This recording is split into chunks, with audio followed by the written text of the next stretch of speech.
It began in 1939, in the months leading up to the Second World War. Across Europe, armies were mobilizing, nations were choosing sides, and intelligence agencies were racing to uncover the enemy's secrets. But one secret stood above them all, a machine used by Nazi Germany to encrypt its communications. A machine so complex that its code was believed to be unbreakable. Its name was Enigma. The Enigma machine was first designed in the 1920s by a German engineer named Arthur Scherbius. It was originally marketed for banks and businesses to protect commercial messages, but when the German military realized its potential, they adopted it and improved it.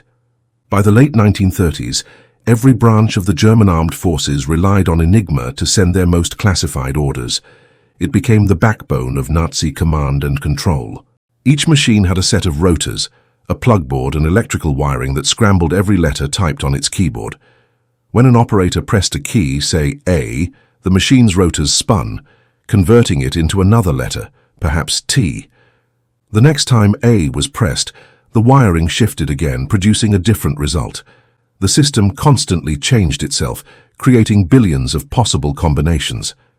For Germany, this meant complete confidence.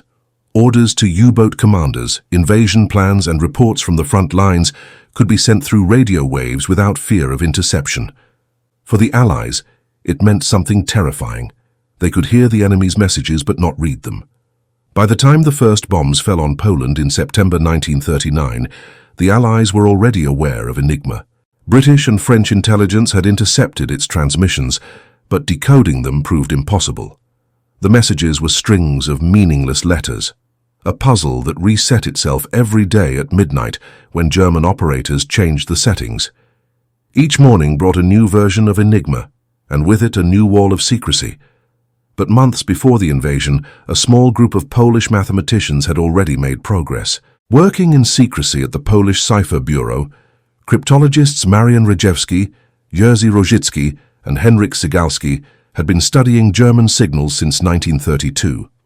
Using mathematical analysis and a smuggled commercial Enigma machine, they managed to reconstruct much of the German military's encryption process. They even built mechanical devices, known as bombas, to help test possible settings. When war seemed inevitable, and Poland knew invasion was coming, the Polish team shared everything they'd learned with Britain and France.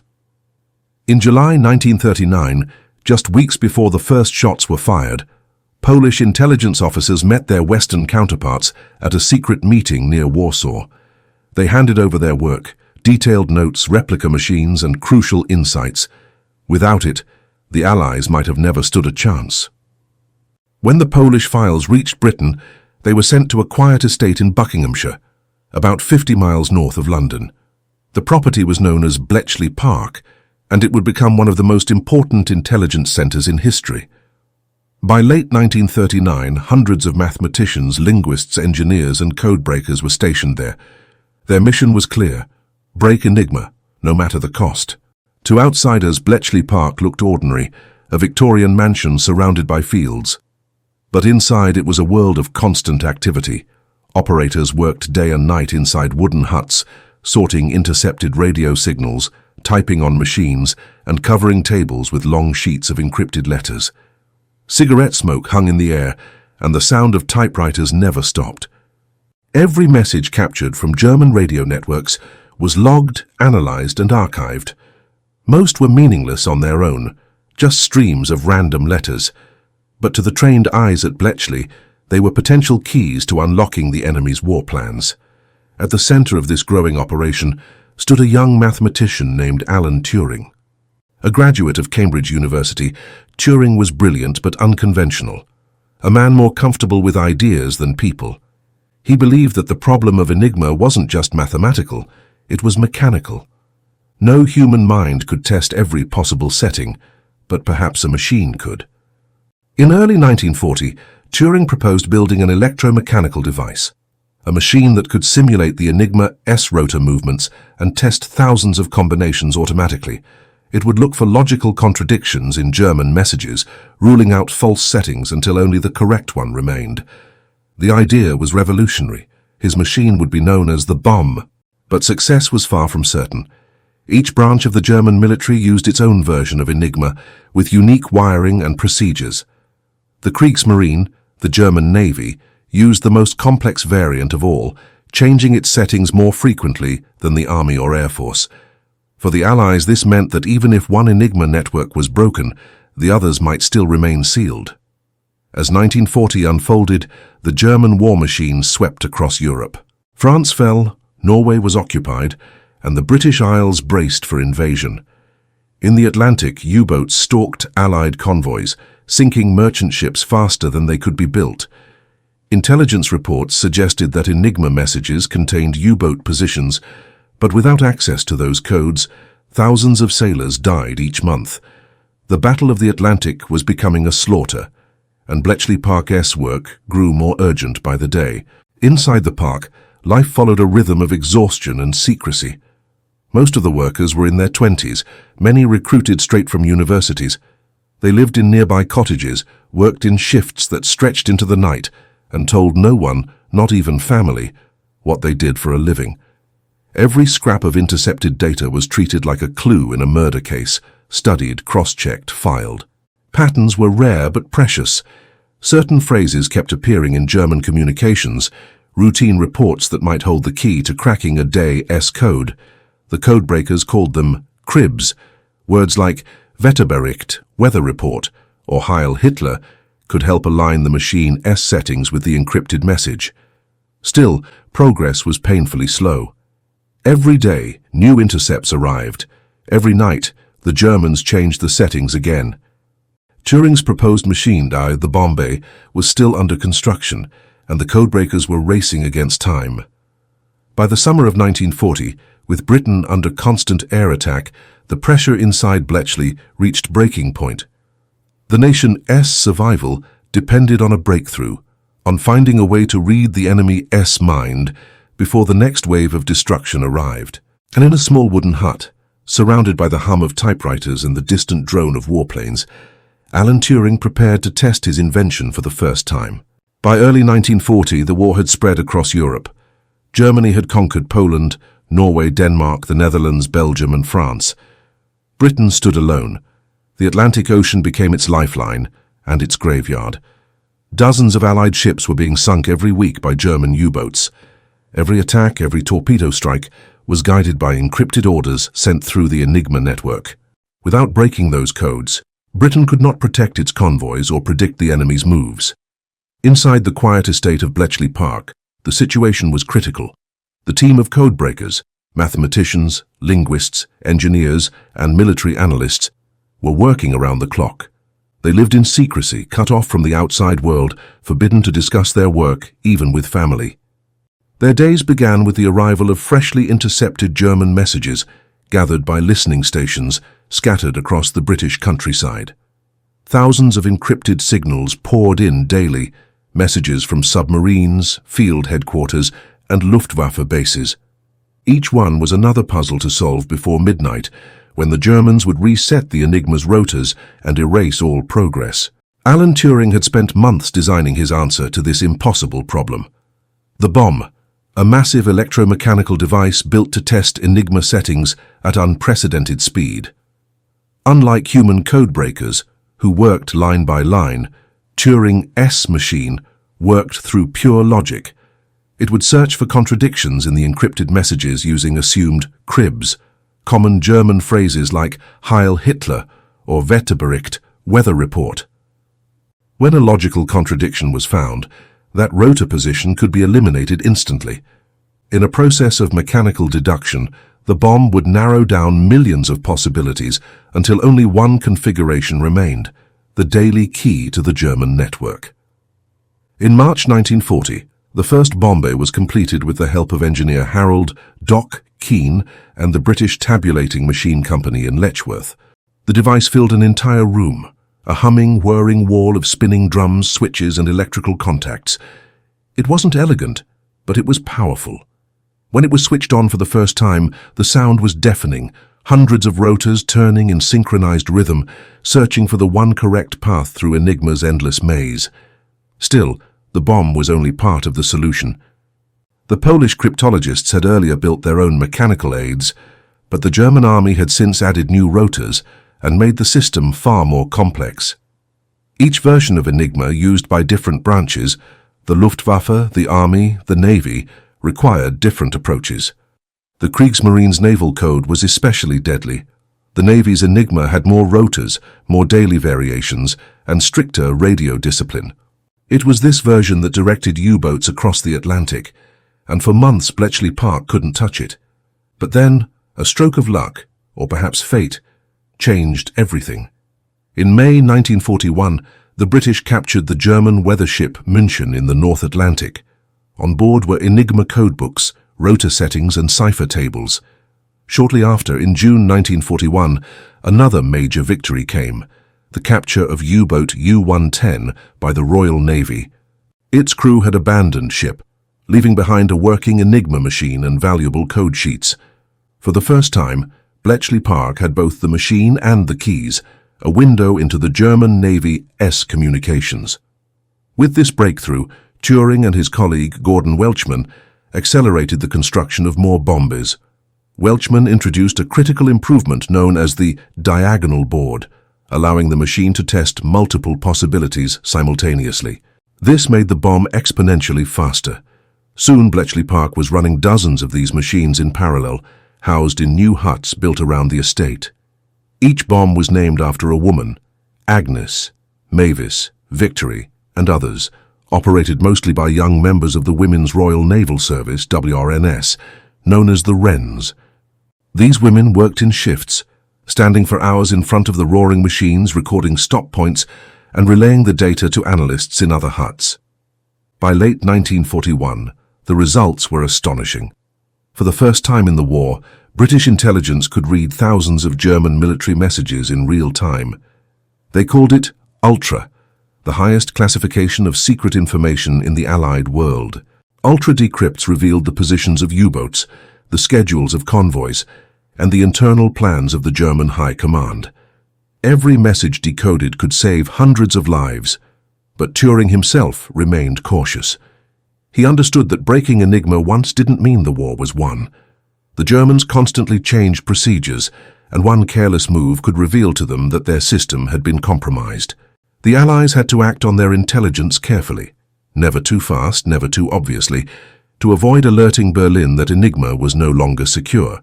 Still, the impact was undeniable. In 1942, as Allied convoys crossed the Atlantic, losses began to fall sharply. U-boats found themselves ambushed by destroyers that happened to be in the right place at the right time. Luftwaffe raids were intercepted before they reached their targets. The course of the war was beginning to turn, not through firepower but through information. Behind closed doors, Winston Churchill called the codebreakers of Bletchley Park the geese that laid the golden eggs and never cackled. He knew that their silence, their anonymity, was as important as their genius. What they accomplished couldn't be shared, not even with most of the military. For every victory attributed to luck or strategy, there was often a hidden line of code broken in a small wooden hut outside London. By 1943, Bletchley Park had expanded into a massive intelligence complex, employing over 9,000 people. Dozens of bombs operated day and night, processing tens of thousands of intercepted messages. The work was relentless, repetitive, and exhausting, but the stakes couldn't have been higher. Every decrypted message meant one less ship sunk, one more convoy arriving safely, one more day Britain could survive. Yet, few of those who worked there would ever receive recognition during their lifetime. Bound by the Official Secrets Act, they kept their silence for decades. Families never knew that their quiet sons and daughters were among the most important figures in the war effort. By the end of 1943, with the help of intelligence gleaned from Enigma decrypts, the Allies had turned the tide in the Atlantic. Convoy losses dropped dramatically, and German U-boat dominance collapsed. The once unbreakable Enigma was broken, not by chance but by human determination and the invention of one of the world's first computing machines. What had begun as a race against an impossible code had become a triumph of science and courage. And yet, for Alan Turing and his team, the war was far from over. A new threat was emerging, an even more complex machine designed by the Germans to replace Enigma altogether. It was called Lorenz. By 1943, the Allies were reading thousands of German messages every day. The Enigma network, once thought unbreakable, had become an open window into the Nazi war effort. Allied convoys sailed safer, Luftwaffe missions were anticipated, and entire German offensives were quietly dismantled before they began. But deep within the German high command, a new system was already replacing Enigma, a far more complex cipher machine known as Lorenz. Unlike Enigma, which was used by field units, the Lorenz machine was reserved for the highest levels of communication, messages sent directly between Adolf Hitler, his generals, and senior military leaders across Europe. If Enigma was the weapon of the battlefield, Lorenz was the voice of command. Its encryption system used 12 rotors instead of Enigma's 3 or 4, creating a cipher so elaborate that even experienced codebreakers doubted it could ever be deciphered. The British nicknamed this new cipher Tunny. It wasn't captured or copied like Enigma. Instead, it was heard. Across Britain, a network of wireless intercept stations known as the Y service continuously recorded German radio traffic. Late in 1941, a British operator monitoring transmissions from Athens noticed something unusual. A long, high-level message sent with the new cipher. Within weeks, more followed. The signals were different from Enigma, faster, clearer, and more consistent. The Germans were using high-frequency radio teleprinters, sending messages in a digital-like binary code called Bodo. Each character was represented by a pattern of 5 electrical impulses, dots and dashes transmitted through the air.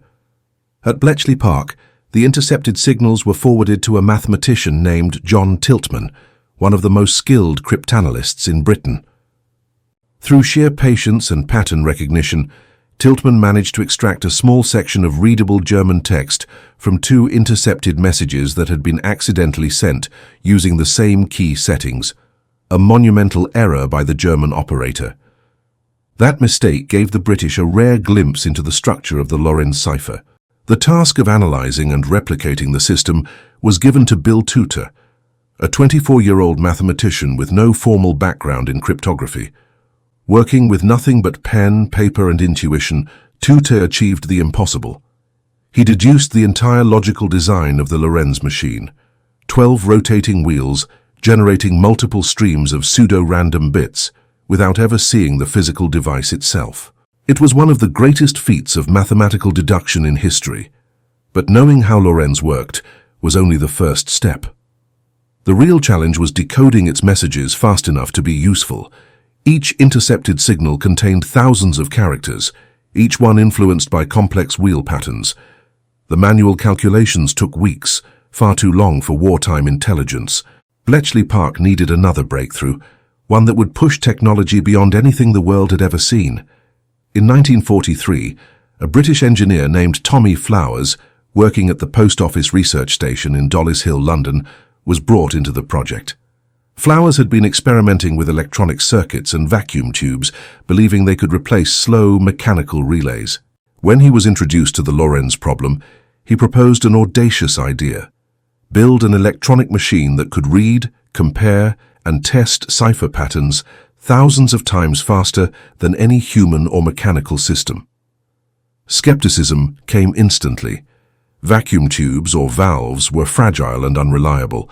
Even telecommunication engineers doubted a machine could run with hundreds of them, let alone thousands. But Flowers was convinced it could work.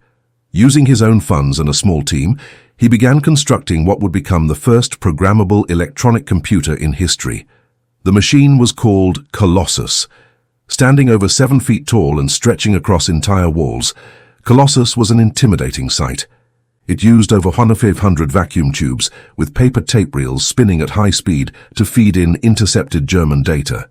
It could perform tens of thousands of logical operations per second, a speed unheard of in the 1940s. Unlike the Bombay, which simulated Enigma's rotors mechanically, Colossus operated electronically, using switches and circuits to test wheel combinations and eliminate impossibilities in real time. By December 1943, after months of relentless work, Flowers and his team completed the first Colossus machine. It was delivered to Bletchley Park's new facility at Block F, where a special unit of codebreakers, known as the Numenary, prepared to test it.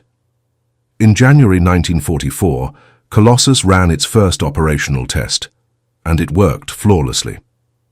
For the first time, Lorenz messages could be decoded in hours rather than weeks. The effect was immediate and revolutionary. Bletchley Park could now read the highest-level German communications, the thoughts of generals, the orders from Berlin, the plans of Hitler himself. Lorenz decrypts revealed the strategic thinking behind German troop movements, defenses and supply chains. The intelligence from Colossus would later prove critical in planning the D-Day landings. In the spring of 1944, as the Allies prepared to invade Normandy, Bletchley Park intercepted a series of Lorenz messages outlining German expectations of where the invasion might occur. Thanks to Colossus, British intelligence confirmed that the Germans believed the main attack would come at Pas-de-Calais, not Normandy. That deception allowed the Allies to carry out Operation Overlord with the element of surprise, a turning point in the entire war.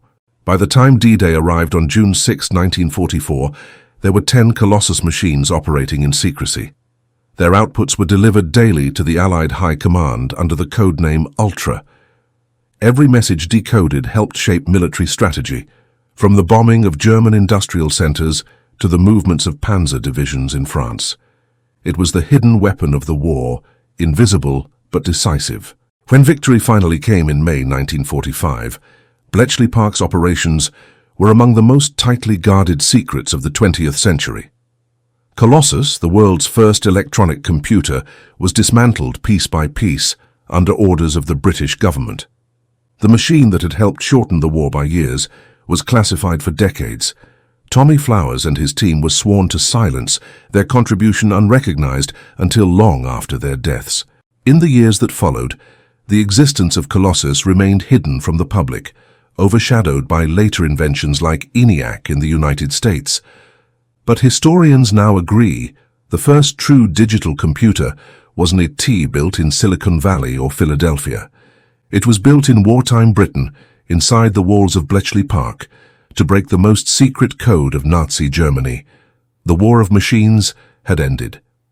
But in its silence, a new era of computing had begun.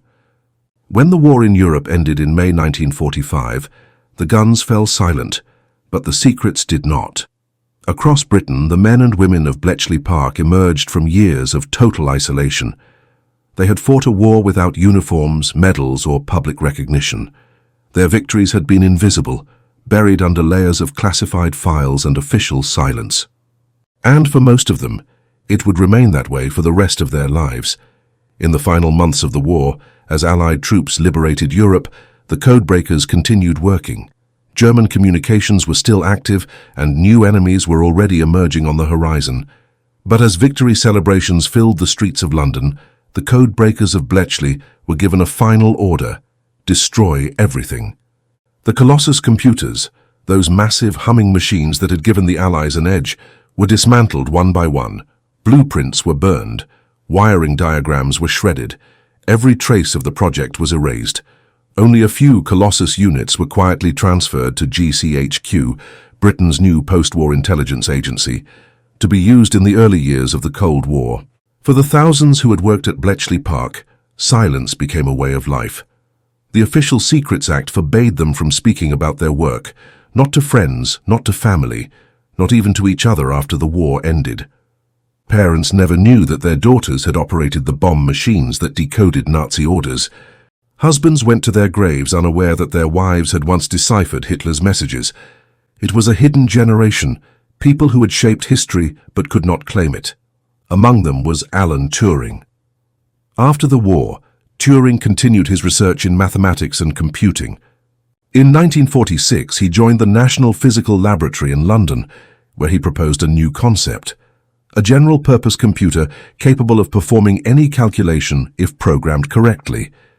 He called it the Automatic Computing Engine, or ACE. It was the foundation of what we now call modern computing. But his work, like his wartime achievements, remained under heavy secrecy. The public knew almost nothing of his contribution. Turing's personal life, however, was about to collide with the rigid laws of post-war Britain. In 1952, he was prosecuted for homosexuality, then considered a criminal offense. The same man whose mind had helped save millions of lives was convicted by his own country. Given a choice between prison or chemical castration, he chose the latter. The treatment destroyed his health and career.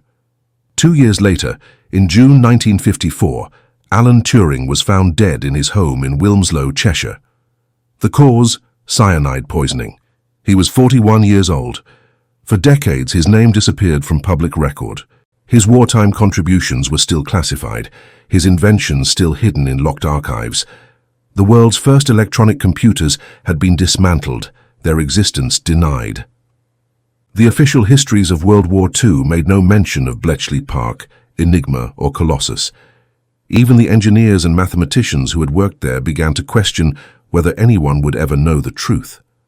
Meanwhile, the world entered a new kind of conflict, the Cold War.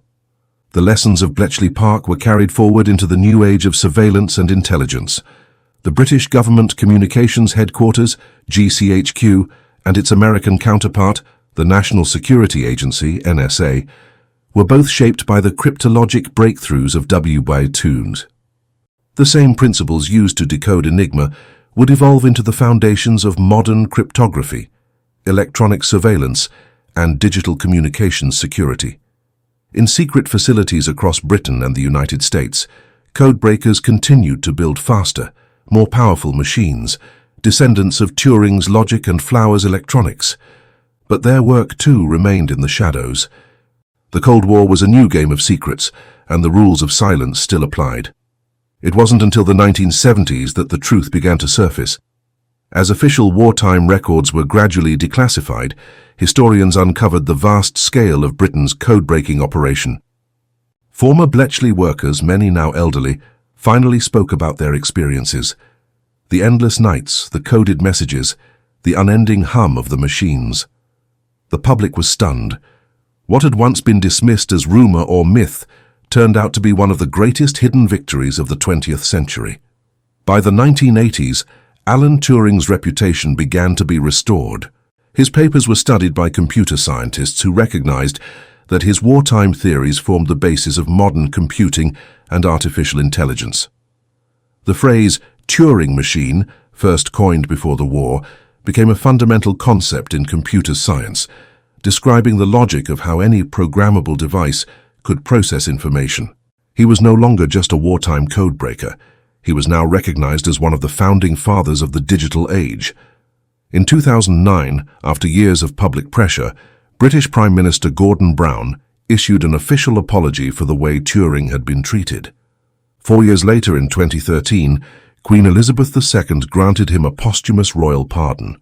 Monuments were built in his honor, including a bronze statue at Manchester's Sackville Gardens, showing Turing seated on a bench, holding an apple, the symbol of both knowledge and tragedy. At Bletchley Park, the old wartime huts were restored and turned into a museum. The estate that had once been filled with the constant sound of typewriters and ticking rotors became a memorial to the silent heroes of cryptography. A fully functional reconstruction of the Colossus computer was built by engineers and volunteers, standing as a reminder that the modern computer age was born not in Silicon Valley, but in secrecy, in the midst of war. Today, the story of Enigma and Bletchley Park is more than just a chapter in military history. It's a story about human brilliance, cooperation, and the price of secrecy. It shows that wars are not only won with weapons, but with minds, and that even in the darkest moments, logic, courage, and persistence can change the course of history. By the end of World War II, the work done inside Bletchley Park had altered the course of human history, yet almost no one knew it. While the world celebrated the fall of Nazi Germany in May 1945, the secret war of intelligence had already determined that victory months earlier. The breaking of the Enigma and Lorenz codes gave the Allies something beyond weapons or manpower. It gave them knowledge. And in war, knowledge is power. Historians today estimate that the efforts at Bletchley Park shortened the war by 2 to 4 years. Millions of lives, both military and civilian, may have been spared because of the silent work done by mathematicians, linguists, engineers, and ordinary men and women who believed that logic could defeat tyranny. They didn't carry rifles. They carried pencils, notebooks, and equations, but their contributions were every bit as decisive as the soldiers who fought on the front lines. Through the ultra-intelligence program, vital information reached Allied commanders at just the right moments. During the Battle of the Atlantic, decoded enigma messages revealed the positions of German U-boats, allowing convoys to reroute and survive. In North Africa, intelligence gained from Enigma helped General Bernard Montgomery anticipate the movements of Erwin Rommel's Afrika Korps, leading to victory at El Alamein. And before D-Day, decrypted Lorenz messages confirmed that Hitler's generals believed the Allied invasion would strike at Pas-de-Calais, not Normandy, a misjudgment that gave the Allies a critical advantage. The impact was so great that Winston Churchill later described the Bletchley operation as the goose that laid the golden eggs and never cackled. Even within military circles, only a handful of people knew the true source of this miraculous intelligence. Entire battle plans were designed to appear as though they had come from reconnaissance or luck, concealing that they were in fact born from mathematics and machine logic. But Bletchley Park's influence didn't end with victory. The science of cryptography, the art of concealing and revealing secrets, evolved from what began there. The bomb and Colossus weren't just code-breaking tools. They were the ancestors of modern computers. The logic circuits, electronic memory, and pattern recognition they pioneered laid the foundation for every digital system that came after. Within just a few years of the war's end, governments and universities around the world began to build on those ideas. Machines like the Manchester Baby, EDSAC, and ENIAC emerged, all descendants in one way or another of Turing's and Flower's wartime designs. The digital revolution had begun, quietly, invisibly, from the ashes of secrecy and war. As the Cold War dawned, the legacy of Enigma continued to shape global intelligence. The United States, Britain, and their allies formed new signals intelligence networks, eventually creating what would become the Five Eyes Alliance, a partnership built on shared code-breaking principles that still exists today. Encrypted communications became more advanced, and so did the methods to defeat them. Every new generation of cryptography, from early computer ciphers to modern internet encryption, traces its roots back to Bletchley Park. But the story of Enigma isn't just about machines, it's about people and the human cost of secrecy. Thousands of Bletchley veterans never received recognition during their lifetimes. Some died never knowing how significant their work truly was. Alan Turing, whose ideas shaped the modern world, was punished by the very society he had helped save. Yet his vision, that machines could think, reason, and solve problems, became the cornerstone of computer science and artificial intelligence. Today, his theories power everything from smartphones to satellites. Every time an algorithm solves a problem or a computer learns, it follows in the footsteps of a man who once stared down an unbreakable code and refused to believe in the impossible. At Bletchley Park, the past has finally been restored. The wooden huts have been rebuilt. The whir of the bomb and the hum of Colossus echo once more, this time not in secrecy, but in tribute. Visitors walk through rooms where the fate of the world once hung in silence, and on display are the faces of those who changed history without firing a single shot. Their story reminds us that wars are not only fought by soldiers on battlefields, they were also fought by thinkers, dreamers, and mathematicians working in the quiet. The Enigma code was meant to be unbreakable, but against it stood something far greater: human ingenuity, courage, and the relentless pursuit of truth.